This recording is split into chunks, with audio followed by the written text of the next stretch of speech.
All right. And Lewis, before we get to emails, there is a man who has called for President Obama's assassination, and the Ninth Circuit Court has ruled that it is free speech and it is not a crime. This is a La Mesa man who posted racial epithets, or as some like to call them, epitaphs, of course, completely different meaning, and a call to shoot Barack Obama on an internet chat site. And the Ninth Circuit Court has ruled that this is constitutionally protected free speech. His name is Walter Bagdasarian. He was found guilty 2 years ago of making threats against a major presidential candidate in comments he posted on yahoo.com. And this was appealed. And the Ninth Circuit Court overturned the conviction just days ago, saying it was a particularly repugnant comment because it endorsed violence, but that a reasonable person would not have taken it as a genuine threat. And this is interesting because he made an observation that Barack Obama will, quote, have a 50 cal in the head soon. And he also made a call to shoot the racist slur. I assume it's the N-word.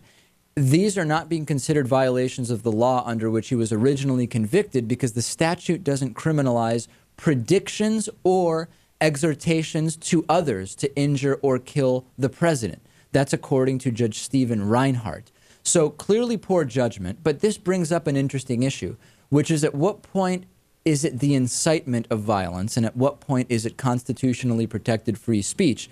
And it gets to the issue of the credibility of the threat, which is something we talk about all the time when these threats are analyzed by the CIA, and there are many of them against the president. Is there credibility there? It seems very, very subjective. Indeed.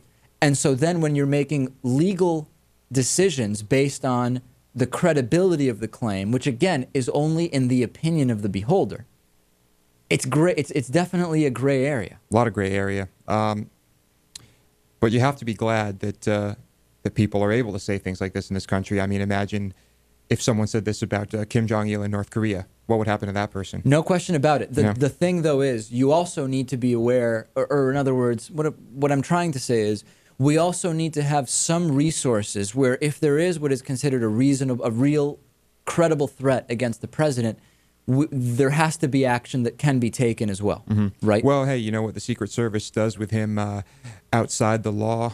Outside of the law is their business. Sure, but that's certainly not something I would endorse. I mean, as you know, Lewis, WikiLeaks has been huge in telling us about a lot of the things the CIA is doing outside of the bounds of the law and outside of the bounds of what is recorded anywhere.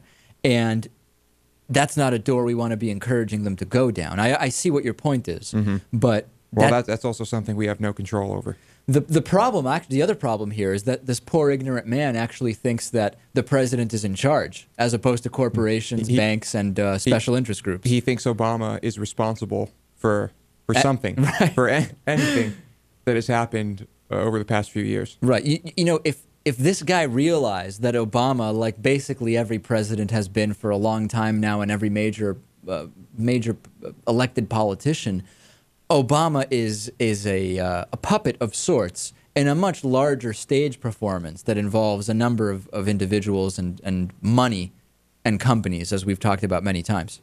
I think this guy, maybe he's just pissed about Guantanamo because that's really the only thing the president has done proactively by himself, it seems, in his entire presidency. What has he done? He hasn't closed it.